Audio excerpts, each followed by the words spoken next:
신약성경 마태복음 5장 38절에서 42절 말씀 제가 여러분 앞에 봉독해 드리도록 하겠습니다. 또 눈은 눈으로 이는 이로 갚으라 하였다는 것을 너희가 들었으나 나는 너희에게 이르노니 악한 자를 대접지 말라. 누구든지 네 오른쪽 뺨을 치거든 왼편도 돌려대며 또 너를 송사하여 속옷을 가지고자 하는 자에게 겉옷까지 가지게 하며 또 누구든지 너로 억지로 오리를 가게 하거든 그 사람과 심리를 동의하고 네게 구하는 자에게 주며 네게 꾸고자 하는 자에게 거절하지 말라. 아멘. 이제 하나님 말씀 우리가 대제목이 예수님의 산상설교 강의 오늘 10번째 시간으로서 보복하지 마라, 즉 복수하지 말라 이 말씀을 가지고 여러분과 함께 나누고자 합니다. 이제 오늘 이 38절부터 마태복음 5장 38절부터 42절 말씀은 두 번에 걸쳐서 오늘과 다음 주에 걸쳐서 여러분과 함께 나누고자 합니다. 오늘은 복수하지 마라, 즉 보복하지 말라 이 말씀 가지고 함께 나누고자 합니다. 여러분들은 영화에서도 그리고 옛사람들의 이야기 속에서도 눈에는 눈, 이에는 이것에 대해서 많이 들어봤을 것입니다. 오늘 이 말씀 가지고 여러분 나눌 텐데 자신 한번 뒤돌아보시기 바랍니다. 내가 세상에 살아갈 때 지금까지 살아오면서 다른 사람들이 나를 힘들게 하고 또 내가 억울한 일 당했을 때 혹시 여러분 마음 가운데 한 번 이상씩은 다 이 마음을 가졌을 것입니다. 그러니까 눈에는 눈, 이에는 내가 이것을 꼭 갚아주리라. 억울하다. 나만 이렇게 당할 수 없다. 이 생각들을 한두 번 이상은 누구나 가졌을 것입니다. 오늘 보면 예수님이 눈에는 눈, 그리고 이에는 이로 갚으라 하였다는 걸 너희가 들었으나 이렇게 말씀하십니다.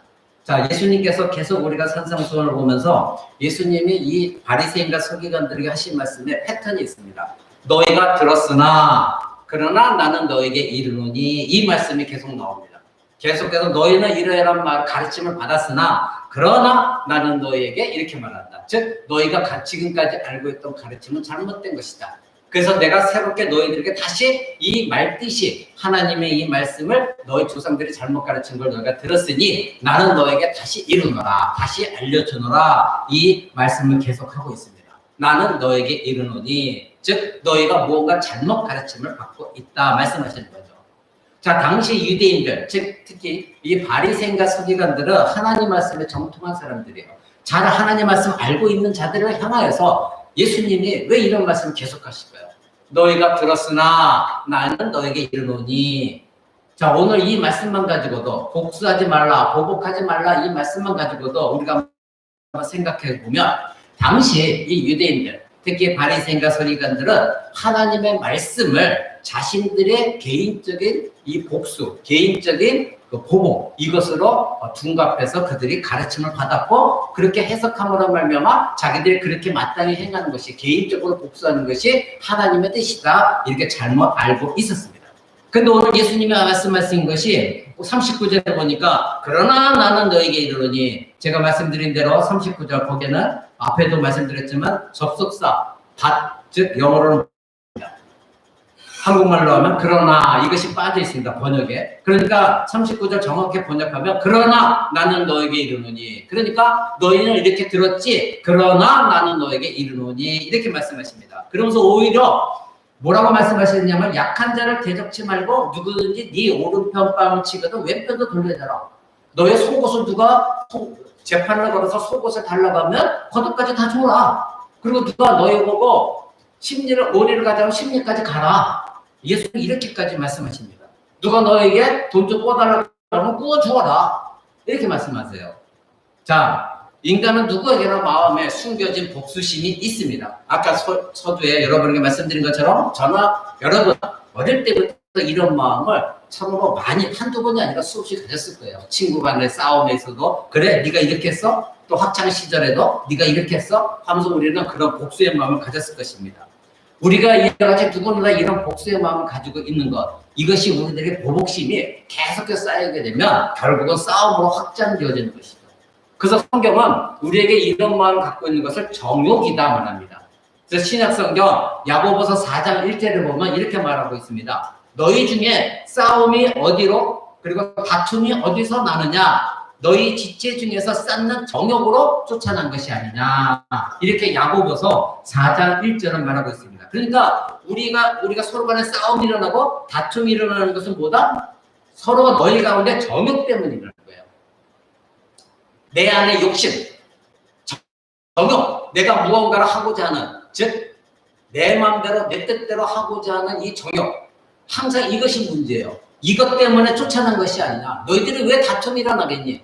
세상에 각 나라가 왜 전쟁이 일어나겠니? 바로 우리 안에 있는 욕심, 정욕, 이것이 항상 들끓고 있기 때문에 이것이 복수로 확장되어져서 각 세계가 서로 간에 이웃나라끼리 전쟁도 벌어지는 것입니다. 오늘날 세상은 모두가 자기의 권리를 중시합니다. 내 권리가, 나도 권리가 있어. 부부간에도 그렇죠. 내 권리가 있지. 당신만 권리가 있어. 나도 이런 권리가 있지. 자녀들도 조금 성장하면 아빠 나에게도 권리가 있단 말이야. 성도간에도 서로 자기 권리, 목사님도 자기 권리, 성도들도 자기 권리, 이 권리를 찾게 됩니다. 결국은 나중에 이 권리 때문에 싸움이 일어나게 되는 것이죠.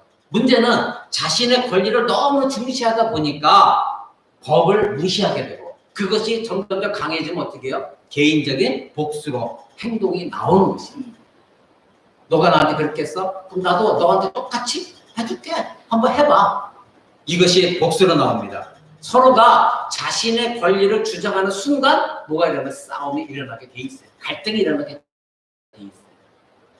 예수님 지금 서기관과 바리새인들이 고수하는 이 조상들의 왜곡된 가르침, 이것이 너희가 얼마나 잘못된 것이냐? 그래 너희가 그렇게 들었지? 근데 내가 이제부터 정확하게 너희들에게 다시 알려준다. 그래서 그들이 속안에 가지고 있는 잘못된 가르침과 잘못된 마음의 속성들을 다 낱낱이 드러내시는 거예요.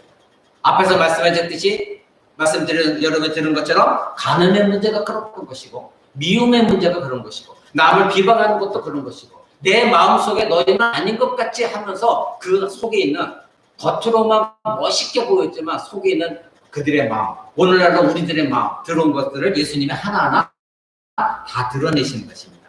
당시 유대인들은 자신들의 공로로 인해서 자기가 얼마나 옳은 사람인가, 나는 이런 행위를 했고 이렇게 했고 남을 도와줬고 예배를 드렸고 하나님께 제사를 드렸고 나는 금식도 했고 나는 기도도 하고 이런 겉으로 드러날 때에 멋있는 행위를 통해 자기가 의롭다 생각하고 나는 그래서 구원받았고 나는 그래서 하나님 나라에 들어가기에 충분한 자격이 있는 사람이야, 이렇게 생각하는 것이 바로 당시의 유대인, 즉 바리새인과 서기관들이었습니다. 그래서 외적인 이 행위를 가지고 자기 안에 내면에 있는 더러운 죄들을 하나하나 가리기 시작했어요. 그러니까 행위로 가면을 쓴 것이죠.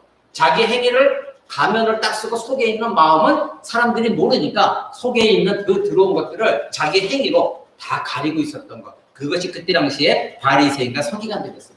근데 예수님은 하나님이시기 때문에 이들의 마음이 어떤 생각을 갖고 있는 걸 다 알고 계시기에 지금 계속해서 이 바리새인과 서기관들에게 너희가 이렇게 행했다고, 그래서 너희가 의롭다고, 그러나 나는 너에게 말한다. 너희가 지금 잘못되고 있다. 그 모든 것이 헛된 것이다. 너의 마음의 속은 이런 거 아니냐. 이것을 다 드러내고 있는 것입니다.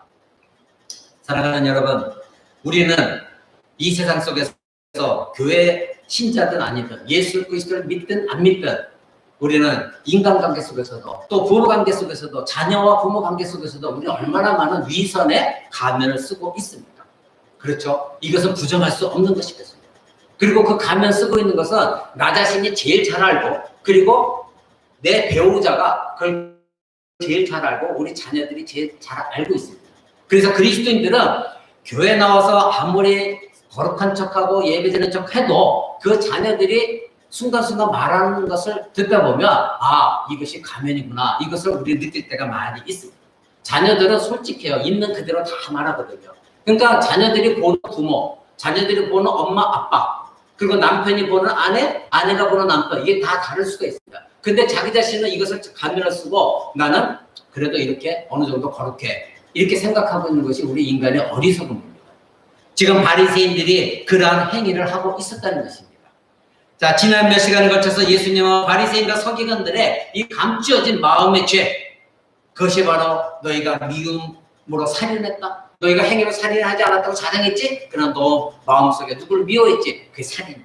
너는 행위로 간음하지 않았다고 했지? 근데 네 마음속에 간음의 마음 품은 거, 그것이 간음이다.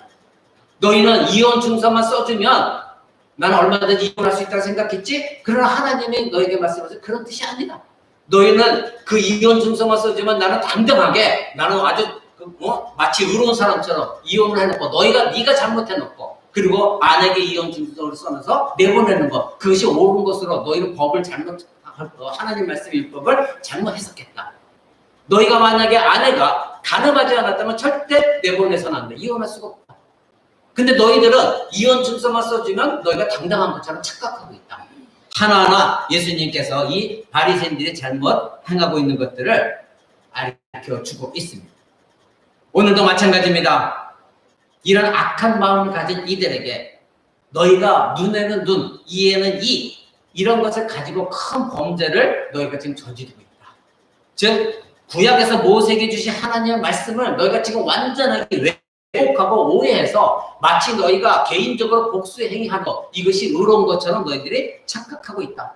그러니까 너희는 지금까지 살아온 것이 완전히 전부 잘못 살아왔다. 그 스스로 의롭다고 너희가 생각하고 있지만, 구원받았다고 생각하지만, 하나님 백성이라고 생각하지만, 하나님 보시되 너희는 잘못 살아왔다. 예수님 이걸 고발하고 계십니다. 자, 그렇다면 오늘 이 본문의 말씀을 가지고 세 가지 요점을 알아보고자 합니다. 첫째, 그렇다면 모세의 율법의 의미가 무엇이냐? 하나님께서 모세에게 율법을 주셨는데 그 복수, 이런 것에 대한 율법의 의미가 무엇이냐? 두 번째는 그러면 유대인들이 가르친 이 율법에 대한 왜곡된 것이 무엇이냐? 그리고 세 번째는 예수님이 그러면 무엇을 가르치시려고 이 말씀하시고자 하는 것인가? 이것을 우리가 함께 나누고자 합니다. 첫 번째, 모세의 율법의 의미를 한번 알아봅시다. 자, 예수님은 오늘 본문 말씀에 눈에는 눈, 이에는 이, 이렇게 갚으라는 말을 너희가 들었으나 이렇게 말씀하시죠. 즉 너희 조상들이 모세의 율법을 왜곡해서 거기 가르침을 준 것이 바로 너희에게 알려준 것이, 자, 너희가 눈에는 눈, 이에는 이, 그러니까 너희가 어떤 손해를 봤다? 그러니까 똑같이 행위로 갚아줘라. 이렇게 너희가 들었다는 거예요. 그거 배웠다는 거예요. 그리고 너희가 지금 그렇게 행하고 있다는 것이죠. 그러나 이 가르침은 완전히 왜곡된 것이고, 구약에서 하나님 모세에게 주신 하나님의 말씀의 의미가 너희들이 잘못 해석한 그런 잘못된 가르침이다. 이렇게 말하고 있습니다. 하나님 모세에게 주신 법은 자신의 권리를 위한 사적인 복수를 말하고 있는 것이 아닙니다. 물론 내가 손해를 당했을 때는 하나님께서는 개인적인 복수를 하라고 하신 것이 아니라 바로 하나님께서 방법을, 하나님 주신 말씀 범위 내에서 그것을 배상하도록 하신 것입니다. 그런데 이들은 잘못하게 생각하고 개인적인 복수로 이것을 가르쳤고 그렇게 알고 있었던 것입니다. 여러분, 디모데전서에 보면 디모데전서 1장 9절에서 11절에 보면 이런 말씀이 있습니다. 우리 한번 찾아볼까요? 신약 뒤쪽에, 신약 성경 뒤쪽 색인으로는 딤전이라고 써 있을 것입니다. 디모데전서 거기에 보면은 1장 9절 11절입니다. 1장 9절 11절에 보면 이런 말씀이 나옵니다. 알 것은 이것이니 법은 옳은 사람을 위하여 세운 것이 아니요 오직 불법한 자와 복종치 아니하는 자, 경건치 아니하는 자, 죄인이고 거룩하지 아니하는 자, 망령된 자, 아비를 치는 자, 어미를 치는 자, 살인하는 자, 음행하는 자, 남색하는 자, 사람을 탈취하는 자, 거짓말하는 자, 거짓 맹세하는 자, 기타 바른 교훈을 거스린 자를 위함이다. 이렇게 말하고 있습니다. 즉 하나님이 주신 법은 무엇 때문이라고요? 옳은 삶, 즉 의로운 행위를 하고 올바른 삶을 사는 사람들을 위해서 주신 것이 아니라 불법한 자, 이와 같이 하나님 말씀을 법을 어기는 자들을 위해서 하나님이 법을 주셨다는 거예요. 그래서 그들의 악한 행위를 금하게 하시고자 하나님이 법을 주셨다는 겁니다. 그러니까 이 뜻은 무엇입니까? 하나님께서 늘 경건하고 그리고 경건한 사람, 그래서 악한 사람으로부터 의로운 사람을 보호하시기 위하여 법을 주신 거예요. 선하게 사는 사람들을 보호하시고자 하나님이 법을 주신 것입니다. 그러니까 우리는 하나님의 법을 어기면 안 되는 거예요. 법을 어기게 되면 선한 사람은 어떤 사람이 피해를 당하는 거예요. 하나님 이걸 막으시기 위해서 법을 주셨는데 지금 이 바리새인들은 어떻습니까? 내가 어떤 일을 당했으면 곧바로 그 사람에게 하나님의 법을 또 어겨가면서 복수를 하라. 이것은 잘못된 가르침이라는 겁니다. 그러니까 오늘 예수님이 하신 말씀이 눈에는 눈, 이에는 이, 이건 구약에 분명히 나오는 말씀이에요. 나와 있어요. 근데 어떤 사람들은 이 구약의 이 말씀을 보고 구약의 하나님은 나쁜 하나님이다. 구약에 보면 하나님의 전쟁을 다 죽여라 이런 말씀도 나오고 지금 말씀하면 눈에는 눈, 이에는 이 말씀이 나와요. 그러니까 이런 구약에 있는 하나님은 나쁜 하나님이고 신약에 나와 있는 하나님은 예수 그리스도 통해 사랑의 하나님으로 나오니까 신약의 하나님은 좋은 하나님이지만 구약의 하나님은 나쁜 하나님이다. 그러니까 신약과 구약의 하나님은 다른 하나님이다. 이렇게까지 말하는 사람들이 이 세상에 많이 있습니다. 자, 여러분 왜 이런 생각을 할까요? 바로 이런 생각은 인간의 죄된 마음속에서 나오기 때문에 이런 생각을 갖고 있습니다. 인간의 마음은 언제나 하나님 마음과는 달라요. 그러니까 하나님 말씀하신 대로 살지를 않으니까 이런 마음을 갖고 있는 것입니다. 즉 구약 성경에서 하나님께서 눈에는 눈, 이에는 이 말씀이 나와요. 근데 그때 당시 하나님이 이 말씀한 거는 다른 의미예요. 그래서 그 다음에 계속해서 하나님 하신 말씀을 읽지 아니하고 요 한 구절을 딱 따갖고 하나님은 나쁜 하나님을 말하고 있는 것이죠. 바로 바리새인과 서기관들의 그런 경우입니다. 이 말씀은 출애굽기에도 나오는데 이 출애굽기 20장에 보면 하나님은 도덕법을 이스라엘 백성들에게 도덕법을 주세요. 즉 이스라엘 백성들이 이제 출애굽하고 나서 애굽을 탈출하고 나서 하나님이 약속하신 가나안 들어가기 앞서 그 가나안 땅에 들어가기 전에 너희들이 하나님의 백성으로서 이런 법을 지켜라. 모세를 통해 하나님 말씀을 해주십니다. 그럴 때에 하나님께서 출애굽기 20장에 보면은 하나님과의 관계 속에 지켜야 되는 도덕법을 주셨고 또 너희들이 이스라엘 백성끼리에 싸움이 일어나고 갈등이 일어나고 했을 때에 너희들끼리 어떻게 이것을 해결하라 하는 심의법을 주셨어요. 그래서 그 심의법 안에는 재판장이 있고 증인이 있고 오늘날처럼 우리가 재판에 갔을 때처럼 재판장이 있고 증인이 있고 변호인이 있어요. 그래서 그런 제도 속에서 인간과 인간의 문제가 드러나는 것을 해결하라 이렇게 하나님이 모세에게 법을 주셨거든요. 근데 이것을 이 바리새인과 서기관들이 잘못 해석해갖고 그것을 사람의 방법으로 둔갑시킨 거예요. 그러니까 하나님이 법을 주셨을 때 그런 방식으로 너희가 개인적으로 복수하라 이렇게 주신 것이 결코 아닌 것입니다. 그러니까 오늘 예수님이 특히 하나를 꼬집어서 눈에는 눈, 이에는 이 너희가 이렇게 들었으나 이것을 언급하신 것은 바로 너희가 하나님은 너에게 준 법은 이런 것이 아니라 너희가 참 잘못하게 생각했다. 즉 하나님이 너희 조상 이스라엘에게 주신 시민법은 너희가 지금 행하는 것처럼 그와 같은 내용이 아니라 반드시 시민법 아래서 해결하라 말씀을 주신 것이다. 즉 그 뜻은 무엇이냐면 개인적으로 복수하라는 말씀이 아니다. 이렇게 말씀하신 것입니다. 자 그렇다면 출애굽기에 나와 있는 이 하나님의 모세에게 주신 말씀 우리가 그것은 봐야 되겠죠. 자 구약성경으로 갑니다. 구약성경 출애굽기 즉 출이라고 적혀있는 출 21장을 한번 봅니다. 출애굽기 21장 22절에서 25절을 한번 봅니다. 제가 읽어드립니다.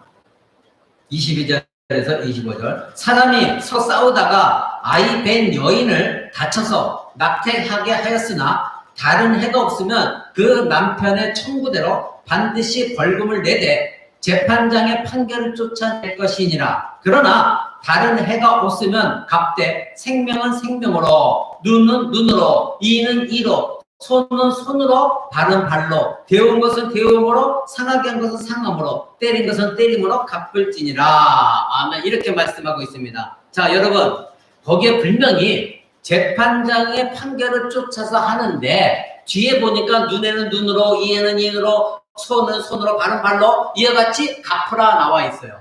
그러니까 바리새인과 서기관들은 바나 하나님이 이렇게 말씀하지 않았느냐. 그러니까 내가 눈에는 눈으로 그러니까 네가 나의 눈을 다치게 했으면 나는 그 눈으로 공격할 것이고 복수를 할 것이고 이와 똑같은 방법으로 나는 하는 것이 정당하다 이렇게 해석한 거예요. 근데 하나님이 지금 말씀하신 걸 잘 읽어봐야 돼요. 그래서 우리가 성경일 때 문자적으로 읽어보면 로마 카톨릭처럼 잘못된 이단으로 흐르게 되어 있어요. 신천지처럼 이 글자대로만 해석하기 잘못된 거예요. 우리는 그 시대 상황에 따라서 문맥에 따라서 말씀의 언어의 의미에 따라서 왜 하나님이 이런 것을 말씀하셨는가를 전부 연구를 해봐야 돼요. 지금 잘 보면 여러분 보십시오. 22절에 어떤 여인이 임신을 했는데 어떤 사람이 그 사람을 어떻게 싸우다가 다치게 해서 낙태를 했어요. 그렇다면 남편이 눈에는 눈, 이에는 이로 하면 남편이 그 사람에 가갖고 낙태케 해야 되는 게 눈에는 눈, 이에는 이예요. 근데 지금 성경이 하나님 말씀하시는 것은 청구대로 벌금을 내라. 남편의 청구대로 벌금을 내는데 어떻게 내느냐? 재판장의 판결을 쫓아서 내라는 거예요. 그러니까 재판장이 있었어요. 그러면 재판장이 봤을 때에 이 사람이 낙태가 이렇게 했으니 오늘하라면 배상을 하라는 거예요. 근데 남편의 청구에 따라 배상을 하라는 거예요. 그러면 그 뒤에 나온 게 뭡니까? 눈에는 눈. 이건 뭡니까? 자, 어떤 여인이 낙태했을 때에 독자가 있을 것이고, 말하자면 3대 독자도 있을 것이고, 또 6개월 만에 낙태한 사람도 있을 거고, 여러 가지 종류가 있을 거예요. 그때마다 거기에 걸맞는 배상을 하라는 거예요. 그 눈에는 눈, 이것을 네가 눈으로 잘못했으니까 나도 너 눈으로 뽑겠어가 아니라, 만약에 눈을 다치게 했다 그러면 그 눈을 다쳤을 때 이 사람이 어떠한 행위를 못하는 경우가 있을 거 아니에요. 농사를 짓지 못하고 또 어떤 것을 불편할 수 있을 것이고, 그렇다면 그것을 재판장이 그 사람의 청구대로 봐가지고 이 정도 배상을 하면 그것이 합당한 거다. 이와 같이 재판의 시민법정 안에서 이 문제를 해결하라는 거예요. 그것이 눈에는 눈, 이에는 이라는 거예요. 그 사람이 손해본 만큼의 배상을 하라는 것입니다. 자, 여러분, 이것이 시민법정의 판결입니다. 개인 복수를 하라는 것이 아니라 법정에 가서 재판장의 판결에 따라 그 일을 너희가 보상을 받고, 그리고 범죄한 사람은 마땅한 책임을 지라는 거예요. 자, 그 뒤에 뒤에 26절, 27절 한번 보십시오. 26절, 27절. 사람이 그 남성의 한 눈이나 여종의 한 눈을 쳐서 상하게 하면 그 눈 대신에 그를 놓을 것이며, 그 남성의 한 이나 여종의 한 이를 쳐서 빠뜨리면 그 이 대신에 그를 놓을지라. 이렇게 말해요. 이 뜻은 무엇이냐면요, 앞에 눈에는 눈, 이에는 이게 나왔잖아요. 그런데 지금 하나님께서는 어떤 사람이 노예가 있었어요, 주인이. 근데 그 노예의 눈을 때리면 어떻게 다치게 했어요. 그러면 이 종은 눈 하나를 잃어버렸을 거 아니에요. 그러면 그 대가로 이 종이 그 주인의 눈을 빼라가 아니라 이 주인은 대가로 그 종 노예를 갖다가 자유인으로 풀어주라는 거예요. 배상을 그렇게 하라는 거예요. 이때 당시에 노예였습니다. 그러면 주인의 입장에서는 이 노예를 풀어주는 때 손해가 막심한 거예요. 그러면 이 노예는 주인이 자기 눈을 빼버렸는데, 다치게 했는데, 어디서 배상 받을 길이 없잖아요. 손해볼 수가 없잖아요. 그러니까 하나님 뭐예요? 그 대신 너는 자유함을 가지고 이제는 노예가 아니다. 그래서 네가 어디 가서 살든, 무엇을 해먹고 살든 너는 그것을 보상을 받아라. 하나님 이렇게 말씀하시는 거예요. 또 어떤 종에게 이가 이를 빠뜨리게 했어요. 그러면 그 배상으로 그 여종도 놓아주라는 거예요. 자유함을 주라는 거예요. 그럼 이 주인의 입장에서는 눈 하나 뺐고 이 하나 뺐는데 엄청난 손해를 감수하는 거예요. 이와 같이 하나님께서는 시민법정에 가서 똑같이 그 사람 당한 대로 갚아주려가 아니라 거기에 걸맞는 배상을 하라는 것입니다. 그래서 그것을 눈에는 눈, 이에는 이라는 것이, 눈을 잃었으면 눈에 잃었을 만큼의 똑같은 배상을 하라는 거예요. 이것이 바로 성경의 의미였어요. 근데 이 바리새인과 서기관들은 이것을 잘못 해석해갖고 개인적인 복수로, 그래? 네가 눈에는 눈, 네가 나의 눈을 다치게 해서 너도 똑같이 내가 눈을 뽑아버릴 거야. 다치게 할 거야. 이것은 잘못됐다는 거예요. 사랑하는 여러분, 하나님은 재판장을 두셨습니다. 이것은 개인적으로 복수를 하지 않는 것이죠. 재판장에서 사건이 발생할 때마다 너희는 개인적으로 복수하지 말고 재판장에 가서 너희 억울함을 호소하라는 겁니다. 그러면 재판장이 증인도 부를 것이고, 그래서 재판장이 판단해서 너에게 배상을 이렇게 하라. 재판장이 정해 줄 것이라는 겁니다. 그랬을 때 너희는 억울함이 풀어지게 된다는 것입니다. 자, 여러분, 증인을 세우라. 그 뒤에 신명기 한번 보시겠습니다. 신명기, 신자라고 써 있는 거 신명기. 그 뒤에 가면 조금만 이렇게 한 번쯤 전하면 신명기 19장. 신명기 19장 15절 21절 한번 봅니다. 신명기 19장 15절. 사람이 아무 악이든지 무릇 범한 죄는 한 증인으로만 정할 것이 아니요, 두 증인의 입으로, 그리고 세 증인의 입으로 그 사건을 확정할 것이다. 이렇게 말씀하셨습니다. 즉 어떤 일이 벌어졌을 때에 재판관은 한 사람의 증인만 세우는 것이 아니라 2명이나 3명의 증인을 세워서 그 증인의 입으로 나온 사건을 확정하라는 것입니다. 16절, 만일 위증하는 자가 있어서 아무 사람이 악을 행하였다 말함이 있으면 그 논쟁하는 양방이 같이 하나님 앞에 나아가서 제사장과 재판장 앞에 설 것이요. 분명히 시민 법정을 말하고 있어요. 오늘과 같은 법정. 재판장은 자세히 사실하여 그 증인이 위증인이라 그 형제를 거짓으로 모함한 것이 판명되면, 즉 증인이 거짓말한 것이 판명되면 그가 그 형제에게 행하려고 꾀한 대로, 즉 거짓말한 대로 그에게 행하여 너희 중에서 그 악을 제하라. 이렇게 말하면서 21절에 뭐라고 되어 있습니까? 네 눈이 극률이 보지 말라. 생명은 생명으로, 눈은 눈으로, 이는 이로, 손은 손으로, 발은 발로. 계속 똑같은 말씀하시죠? 지금 바리새인과 서기관들이 했던 말 그대로입니다. 그런데 그 앞절을 읽어보면 무엇입니까? 너희가 행한 그대로 똑같이 갚아주라가 아니라 이를 앞세워서 그 증인의 증거를 듣고 그 사람의 똑같은 그 사람이 그 배상에 합당한 만큼 배상을 해주라는 거예요. 만약에 어떤 눈을 다치게 했다? 그럼 눈을 다치게 한 만큼의 그 사람이 어떤 행위를 하지 못하고 손해를 본 만큼 배상을 해줘라. 그런데 무엇으로? 증인을 세워서 하라. 이렇게 하나님은 말씀하십니다. 자, 이 모든 요점은 무엇입니까? 바로 법은 결코 사적으로 사용하지 말라는 것입니다. 만약에 개인적으로 복수심에서 네가 날 다치겠어? 개인적으로 만약에 복수한다면 이 세상은, 이 사회는 어떻게 될까요? 혼란이 일어날 것입니다. 그러니까 하나님은 이스라엘 백성들 간에 사회적인 혼란을 일어나는 것을 방지하시고자 복수를 하지 못하게 했어요. 만약에 사적으로 복수를 하기 시작하게 되면 어떤 일이 벌어집니까? 무정부 상태가 되어집니다. 너도 난 날뛰게 되죠. 네가 나 그렇게 해서 네가 내 애 때렸어? 그러면 나도 네 애 똑같이 때릴 거야. 이와 같이 복수심에 대한 사회가 불안하게 되고 치안이 어려워지는 것입니다. 그래서 하나님께서는 모세를 통하여 이 주신 율법의 의도는 무엇이냐면 죄를 통제하는 거예요. 죄를 통제하고 사회를, 하나님 나라 백성들의 사회를 불안을 이기지 않고 야기시키지 않고 치안을 안전하게 하는 겁니다. 즉 죄를 통제하는 것이 바로 법이에요. 오늘날 우리나라도 각 세계에도 법이 없으면 어떻게 됩니까? 죄가 창궐할 것입니다. 그죠? 도둑질이 일어날 것이고 강도해도 법이 없다면 처벌할 방법이 없어요. 그럼 이 사회는 어떻게 됩니까?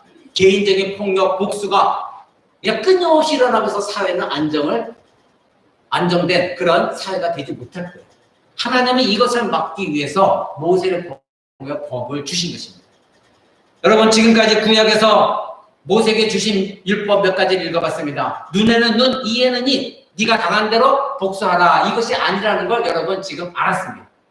그렇다면 범죄에 대한 합당한 처벌 재판장 앞에서, 즉 시민법정에서 증인과 함께 그 범죄가 처벌을 받도록, 범죄한 자가 처벌을 받도록 하나님 법을 주신 것이 바로 배상법이에요. 시민법에 나온. 근데 그것은 뭐다? 눈에는 눈, 이에는 이. 이것이 무슨 뜻이다? 네가 눈을 상하게 했으면 그 눈을 상하게 해서 이 사람의 손해를 보는 그것을 합당한 배상을 하라는 그런 의미의 눈에는 눈, 이에는 이. 여러분, 이것을 잘못 해석하게 되면 지금 중동에 있는 이란 같은 나라는 어떻게 해요? 만약에 어떤 사람이 손으로 죄를 범했다, 그러면 이 손목을 잘라버려요. 그것이 그들의 법이에요. 이게 얼마나 무서운 법이에요. 배상이 하는 게 아니라 이게 잘못됐다면 손을 그냥 잘라버리는 거예요. 그것이 그 나라의 법이에요. 잘못된 것이죠. 여러분, 하나님의 법은 세 가지로 오늘 여러분이 알려드릴 것이 있습니다. 첫째, 하나님의 법은 의로운 법입니다. 왜? 하나님이 의로우신 분이기 때문에 하나님의 법은 의로운 법이에요. 하나님은 정의롭고 공정한 법이 재판관의 판결에 따라 집행되어져야 되는 것이지, 개인적인 권리와 개인적인 의로 이것이 발휘된다면 이것은 개인적인 복수로 변질되어집니다. 그러면 개인적인 복수로 변질되어지면 그것은 의로운 법이 아니에요. 하나님의 법은 모든 사람들이 다 죄인이기 때문에 어떤 누구도 그 사람에게 개인적으로 복수를 하지 말라는 것이 하나님의 법입니다. 그러니까 하나님은 의로우신 법, 하나님이시고 하나님이 우리에게 그렇게 하지 말라 주신 법은 하나님의 정의로운 법입니다. 그래서 율법은 범죄하려고 하는 사람들의 마음에 악한 마음을 제어하는 것, 통제하는 것, 그것이 바로 법입니다. 그래서 사람들의 악한 마음에 두려움을 주고 통제하고 복수를 억제하고 죄를 억제하는 것, 이것이 법인 것입니다. 그리고 악한 사람으로부터 선한 사람들, 착하게 살려고 하는 사람들을 보호하는 것, 이것이 하나님의 법, 의로운 법인 것입니다. 율법이 엄격하면 엄격할수록 의로운 사람들은 더 많이 보호가 되겠죠. 그리고 악한 자들, 범죄하는 자들은 바로 하나님의 법이 그들에게 좋은 것이 아니라 그들에게 무엇입니까? 두려운 법이고 그들의 범죄를 억제하는 법인 것입니다. 그래서 법이 없으면 절대 그 사회는 안정된 정의로운 사회가 될 수 없습니다. 그래서 법이 범죄를 통제합니다. 그러기에 하나님의 법은 의로운 법인 것입니다. 두 번째로 하나님의 법은 자비로운 법입니다. 자비입니다. 즉 눈에는 눈, 이에는 이, 이것이 만약에 있다고 한다면 자비가 없어요. 거기는 자비가 없어요. 하나님의 법은 이러한 복수를 없애버리고 사랑을 베푸는, 그래서 피해 불화와 피해 복수가 없앤 것, 이것이 바로 자비의 법이에요. 그러니까 너희가 그렇게 당했다고 그러면 똑같은 것으로 너희가 복수를 하지 말고 그 대신에 너희가 당한 만큼의 손해를 보게 된 것을 물질로 배상을 하게 하는 것, 이것이 바로 자비의 법인 것입니다. 과거의 어느 나라 역사를 보더라도 한 나라의 부족이, 민족이 어느 다른 부족을 만약에 다치겠다, 그 죽였다, 그럼 어떻게 합니까? 역사적으로는 그 부족이 떼거지로 몰려가고 그 사람이 속한 모든 부족을 멸살시키는 거 우리는 보게 되지 않습니까? 여기에 무슨 자비가 있습니까? 여기에 무슨 용서가 있습니까? 무서운 거예요. 이거는 피해 복수예요. 그런데 하나님 법은 자비로운 법이에요. 너희가 그렇게 똑같이 개인적으로 복수를 하지 말고 재판장 앞에 가서 모든 증인을 내세워서 똑같이 갚는 것이 아니라 거기에 대한 배상으로 너희가 받아라. 그래서 사람의 생명, 사람이 다치게 하는 걸 하나님 막으십니다. 그러니까 이것은 자비로운 하나님의 법인 것입니다. 아까 우리가 본 것처럼 노예 주인이 노예를 잔인하게 때리고 그리고 어떻게 이빨을 잃었다고 한다면 재판관은 노예를 풀어주라는 거예요. 왜? 이 노예는 자기가 주인에 속했으니까 내가 눈을 잃었고 이빨을 빼버렸는데 이 사람에게 복수할 방법이 없잖아요. 노예니까. 그럼 어떻게 해야 돼요? 이 사람은 억울하잖아요. 그러니까 하나님은 어떻게 해요? 주인은 그 노예를 놓아줘라. 자유를 줘라. 이것이 배상법을 준 거예요. 그러니까 하나님의 법은 자비의 법이에요. 만약에 노예가 다쳤는데도 자기는 호소할 방법이 없어. 복수할 길이 없잖아, 노예니까. 그러니까 하나님은 이 법은 자비로운 법이에요. 누구에게나 적용되어지는 자비로운 법. 오늘날도 대한민국에 공정을 외치고 있죠. 누구에게나 똑같이 적용되어지는 것.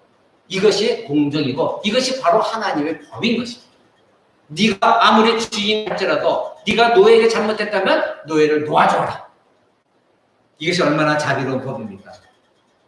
세 번째로 하나님의 법은 선한 자에게 유익한 법인 것입니다. 폭력으로부터 약자를 보호하기 위한, 이것이 바로 하나님의 법입니다.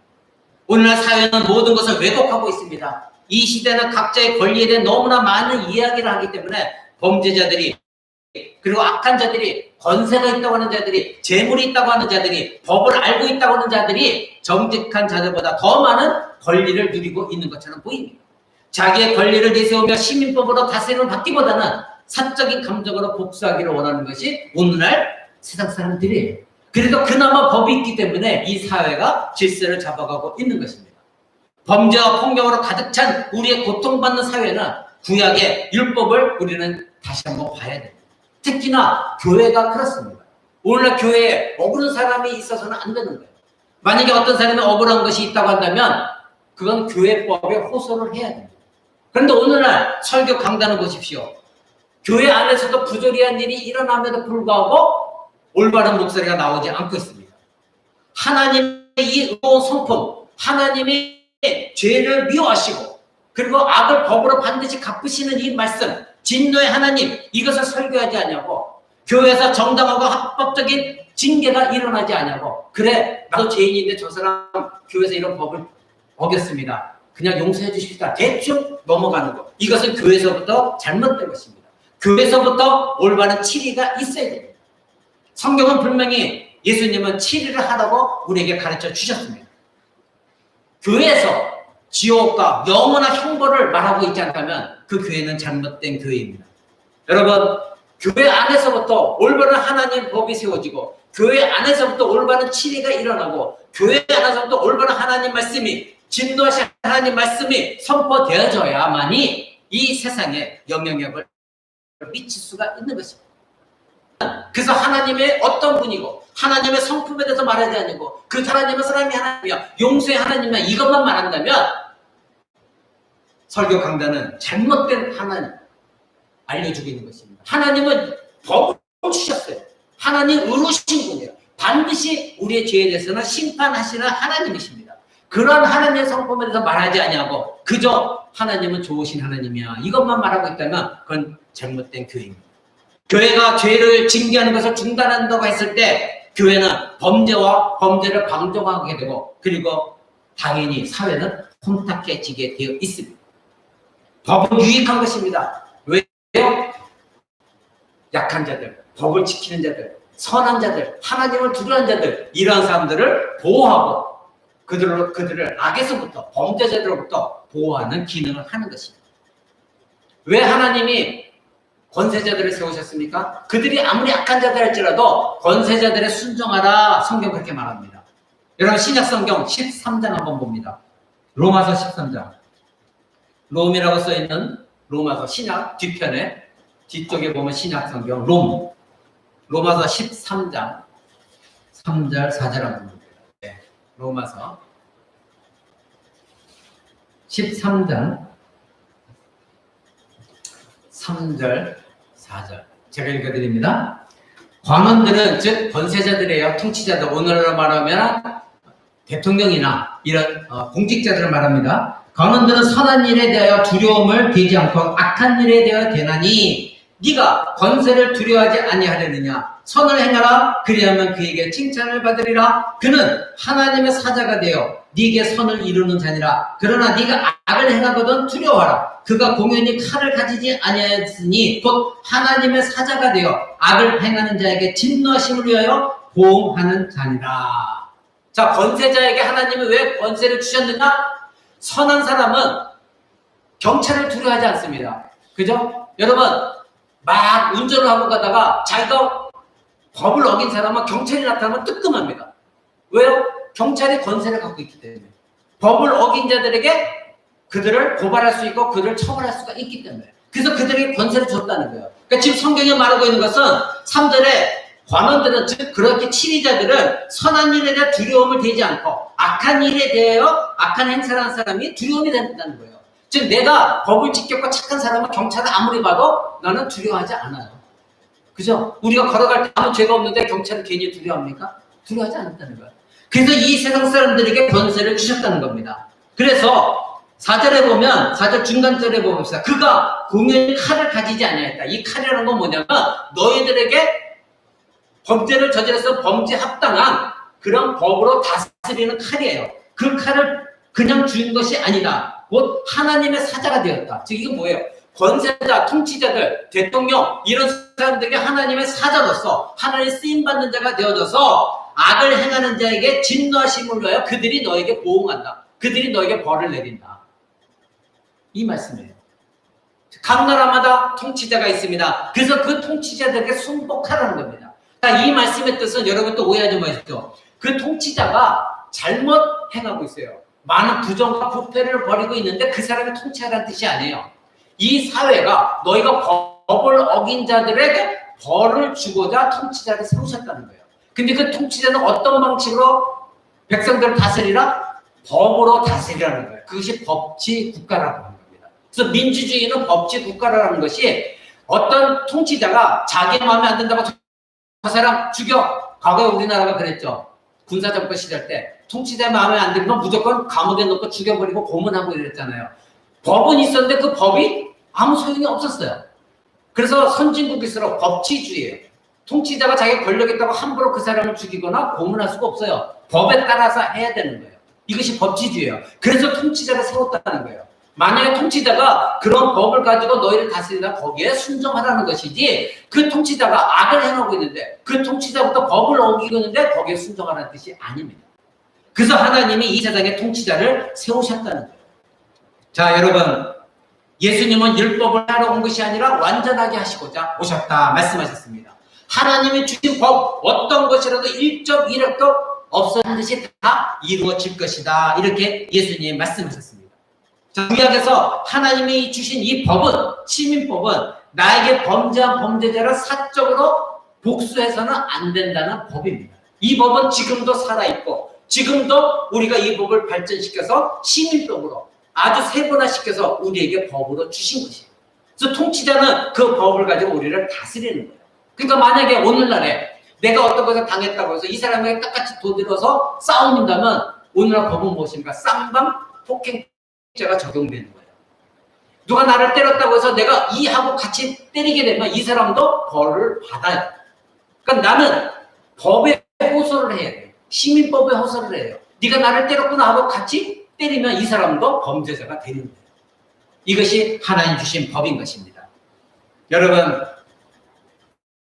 구약성경 레위기 19장 17절에 보면 이런 말씀이 있습니다. 너는 네 형제를 마음으로 미워하지 말고 이웃을 인하여 죄를 당하지 않도록 그를 반드시 책선하라. 즉 올바르게 가르쳐라.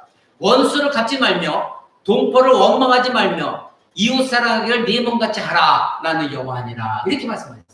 하나님은 법을 주셨어요. 그런데 그것을 가지고 함부로 복수하는 것을 사용하지 말라는 거예요. 오히려 너희가 지켜야 될 것은 무엇이다? 이웃 사랑하기를 네 몸을 사랑하는 것처럼 실천하라. 나 여호와니라. 이렇게 하나님 말씀하셨습니다. 자, 그러므로 여러분, 오늘 예수님이 이들에게 하신 말씀 무엇입니까? 마음으로 개인적인 원한을 품어서는 안 된다. 개인적으로 복수를 해서는 안 된다. 범죄한 것이 있다면 어떻게 해라? 용서하라. 그리고 사랑의 마음을 가져라. 이 말씀인 것입니다. 바로 하나님의 명령입니다. 예수님도 원수를 사랑하고 너희를 핍박하는 자를 위해 기도하라. 아마 2주 뒤에 이 말씀 가지고 여러분에게 나눌 것입니다. 너의 원수가 있냐? 근데 그 사람과 보복하지 말고 어떻게 하라? 오히려 그를 사랑하라. 그리고 그를 위해서 기도하라. 참 어려운 일입니다. 그렇죠? 근데 그리스도인들은 이 말씀에 순복해. 구약의 잠언 25장 21절도 이렇게 말합니다.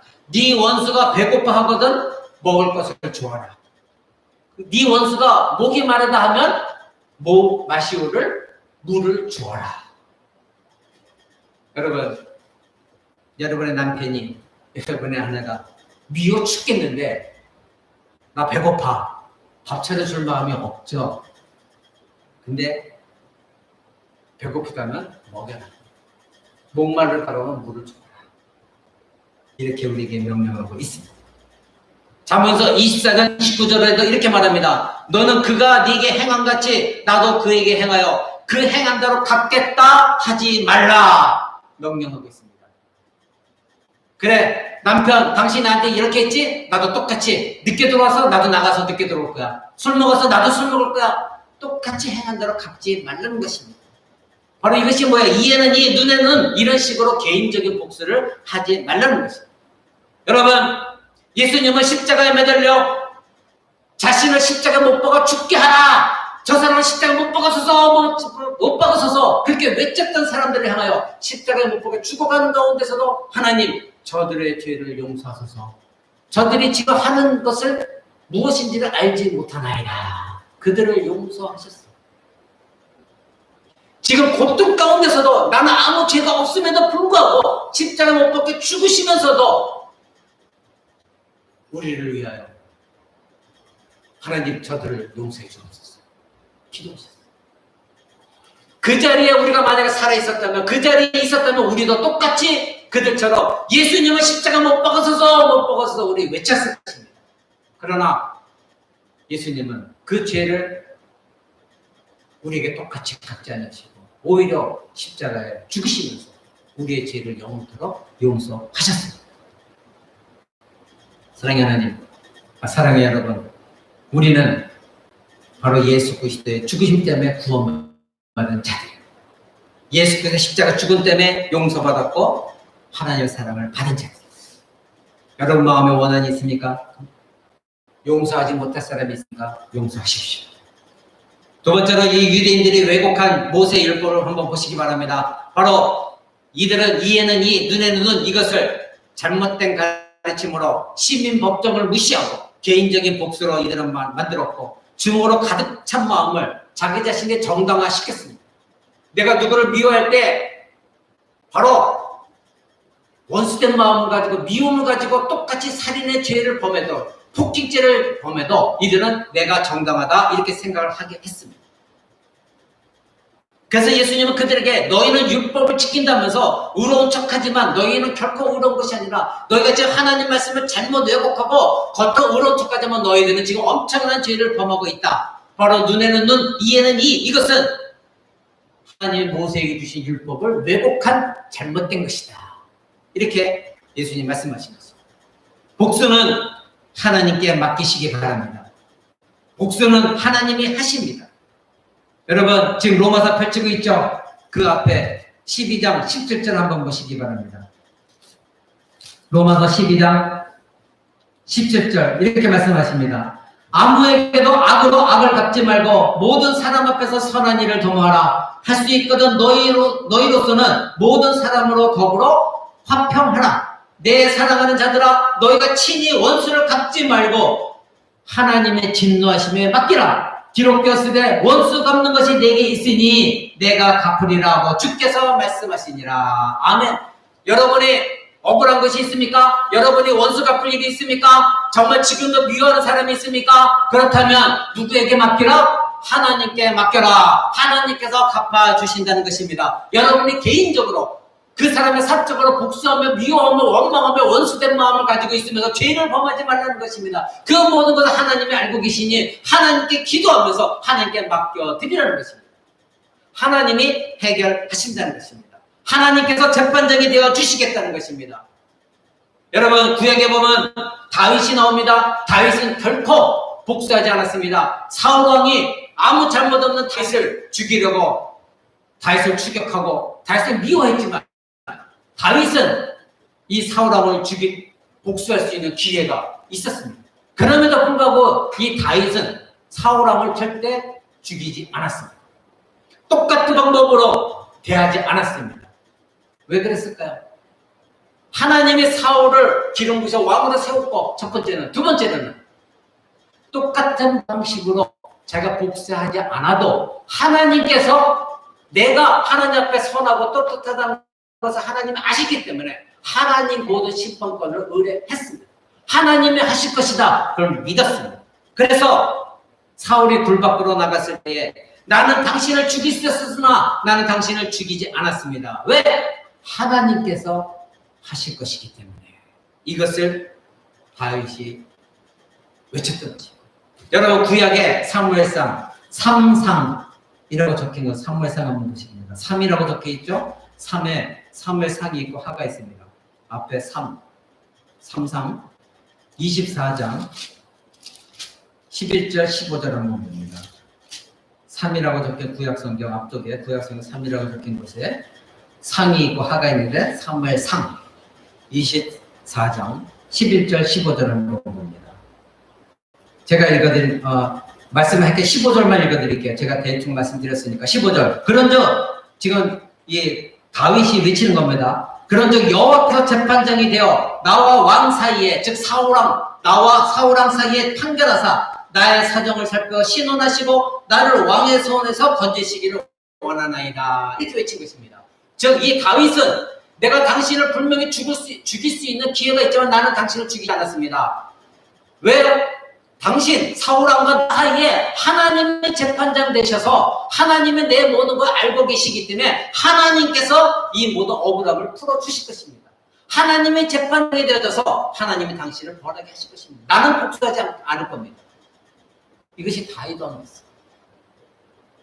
사랑하는 여러분, 우리는 오늘날 무조건 복수를 내가 해야만 분통이 풀리고 속이 좀 시원한 것 같고, 그래서 저 원수 같은 남편, 원수 같은 아내, 원수 같은 자녀 나를 이렇게 괴롭혔으니 내가 이렇게 해야만이, 소리라도 지르고 함께 맞싸워야만이 내 속이 풀린 것 같죠. 근데 하나님 그걸 기뻐하지 않으세요.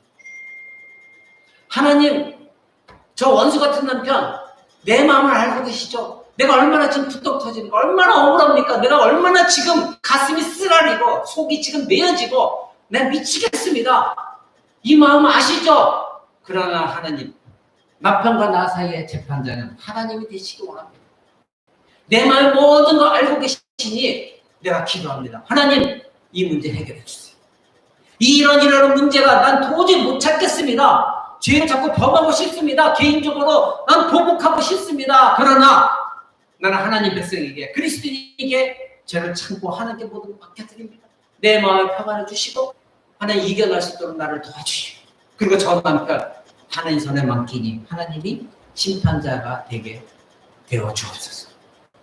이것이 그리스도인이 돼요. 그래서 제가 여러분들 참 말씀드리죠. 여러분이 해결하는 것보다 하나님이 한 방에 해결하는 것이 더 빠른, 그리고 더 완벽한, 하나님께 모든 것 맡겨드리시기 바랍니다. 여러분, 그러면 그리스도인들이 이 복수를 하나님께 맡겨드리는데, 복수를 하나님께 맡겨드리려면 어떻게 해야 합니까? 어려운 일입니다. 그래서 자기 부인, 자기 깨어짐, 자기 죽어짐이 없으면 불가능한 일입니다.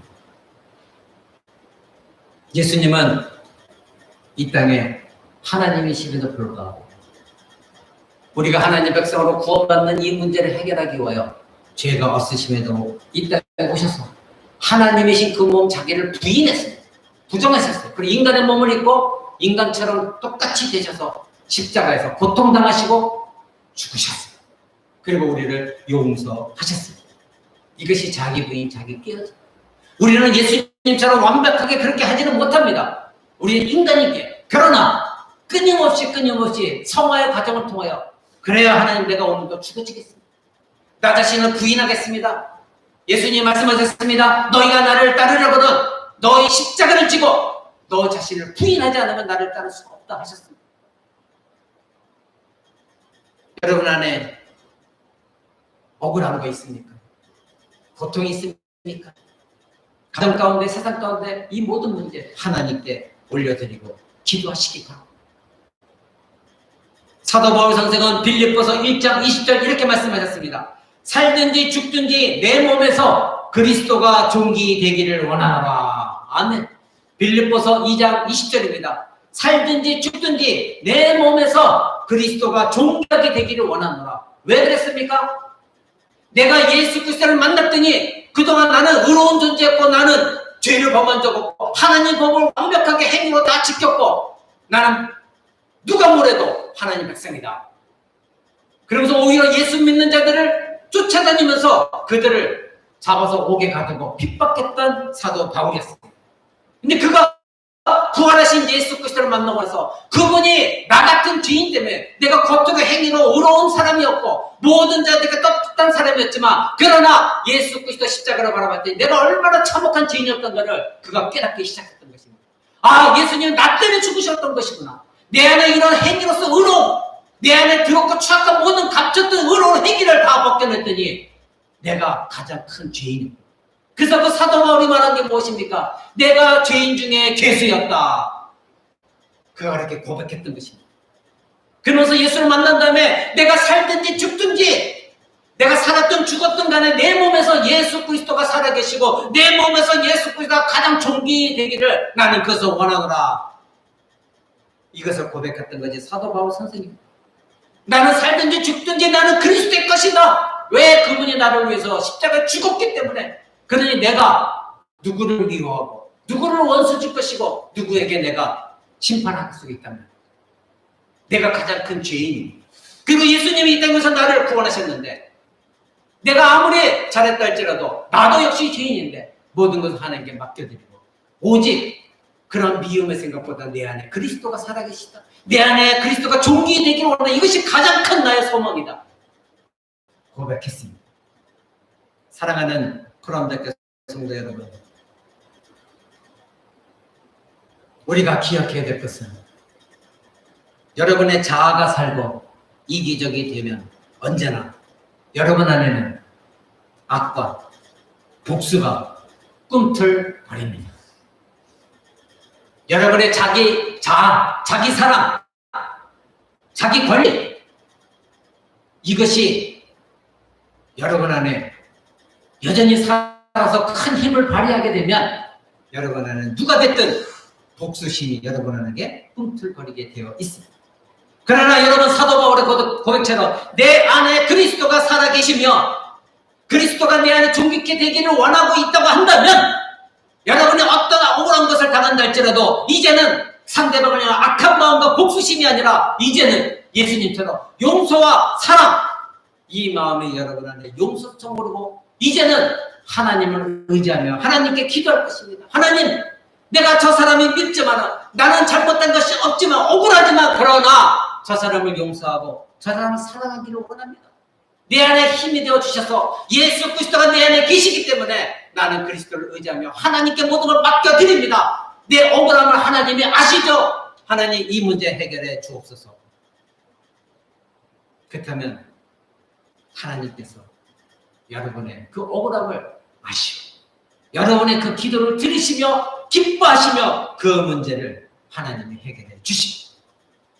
만약에 그러나 여러분이 자아를 버리지 못하고 하나님 나 도저히 못 찾겠어요. 화내야 되겠어요. 뒤집어 엎어야 되겠어요. 집어 던져야 되겠어요. 서로 쌍욕을 해야 되겠어요. 그래야 내 마음이 풀립니다. 하나님.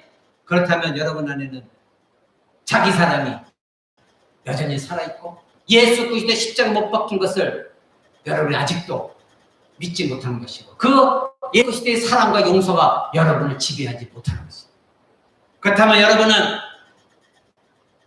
하나님 앞에 죄를 범하는 것이고 가장 큰 하나님 명령인 하나님의 사랑, 바로 이것을 죄악을 범한 것입니다.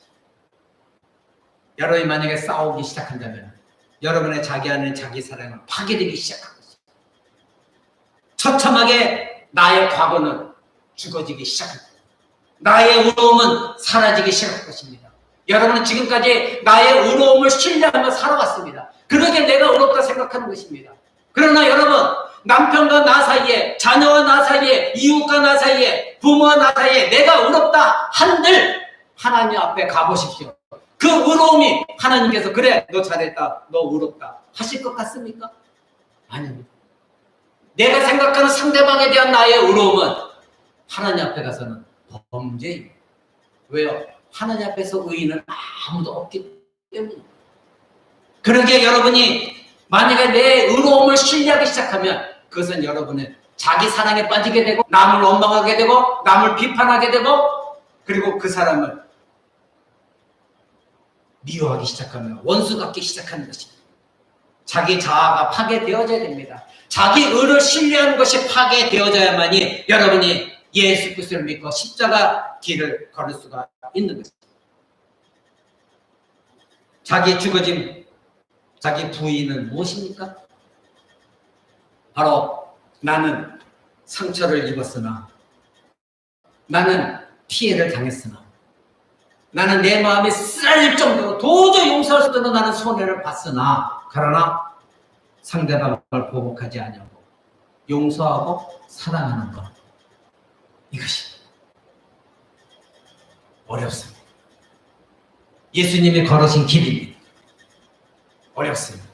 그런데 여러분이 한 발자국이라도 이것을 실천하기 시작할 때에 놀랍게도 이 여러분이 가지고 있었던 과거로부터 여러분 안에 쌓여있던 이 상처, 그래서 계속해서 사단이 그 상처를 건드리면서 너 왜 참어? 참지 마! 왜 교회 다니면서 그거 참으려고 해? 여러분을 끊임없이 괴롭히는 그 상처 하나님이 취하기 시작하면서 은혜로 덮어주시고 사랑으로 덮어주시면서 놀랍게 여러분을 힘들지 아니하고 능히 그 상처를 이겨내는 힘을 갖게 되어진 이것이 하나님의 능력이요 이것이 하나님의 사랑입니다.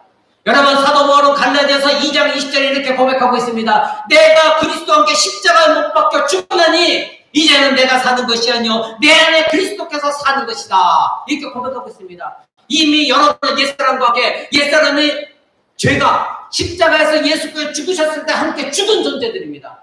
그러나 내 안에 여전히 본성이 남아있습니다. 흔적이 남아있습니다. 사단은 이것을 계속해서 건드립니다. 그러나 그것이 여러분의 본 모습은 아닙니다. 이 여러분은 새롭게 피조물로서 빚어진 존재입니다.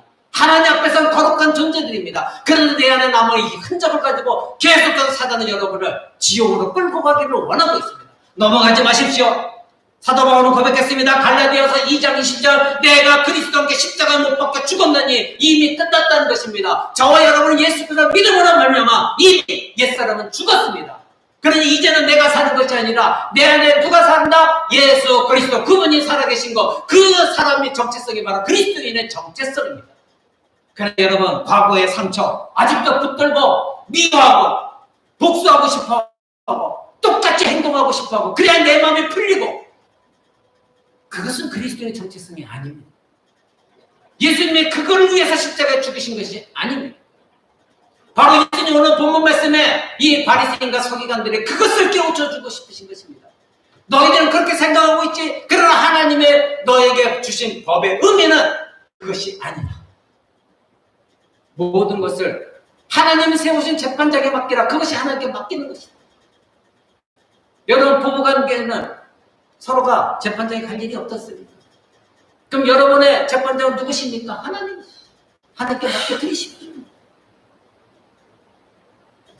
내가 그리스도와 함께 십자가에 못 박혀 죽었나니, 여러분이 진정 올바르게 세례를 받았고 올바른 신앙 고백 속에서 회개하고 예수 그리스도를 믿었다면 여러분의 과거는 십자가에 못 박혀 죽었습니다. 여러분의 옛사람은 죽은 존재요, 여러분 새롭게 태어난 존재입니다. 예수 그리스도가 그 안에 살아계신 새로운 존재입니다.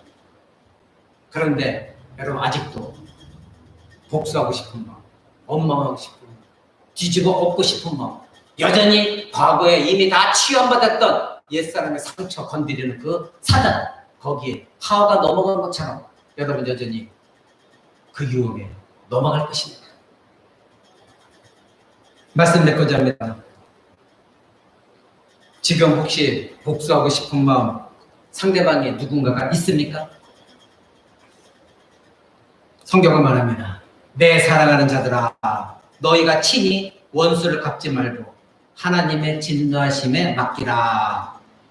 원수 갚는 것이 내게 있으니 내가 갚으리라. 주께서 말씀하시느니라. 네 원수가 줄이거든 먹이라. 목마르거든 마시게 하라. 그러므로 네가 그 원수 머리 위에 숯불을 얹어 놓는 것이다. 아멘. 이것이 복수라 합니다. 이해하셨습니까? 원수가 오히려 필요한 것을 주어라. 배고프다면 먹여라. 목마른 물을 주어라. 사랑해라. 용서해라. 오히려 이것이 네가 그 원수를 갖고자 하는 그 원수의 머리에 숯불을 피우는 것과 같은 것이다. 하나님이 이렇게 말씀하십니다. 그래서 하신 말씀이 악에게 지지 말고 선으로 악을 이겨라. 악에게 지지 마라. 너의 그 하나님 주신 선한 마음으로 그 악을 이겨라. 그것이 용서와 사랑이다. 이렇게 말씀하고 있습니다. 하나님께 맡기십시오. 부부간의 갈등이 있습니까? 힘드십니까? 예수님도 여러분이 예수님께 돌아오기까지 십자가에서 눈물 흘리시고 고통당하시고 참으시고 죽으셨습니다. 이제 저와 여러분이 그렇게 해야 됩니다. 모든 것 하나님께 맡기시고 원수를 미워하지 말고 용서하고 사랑하고, 더군다나 부부관계 속에서, 자녀와 부모관계 속에서, 이웃 간에, 교회 안에서 이 말씀을 실천하는 저와 여러분 되시길 우리 주 예수 그리스도로 간절히 축원드립니다. 우리 한번 기도하겠습니다.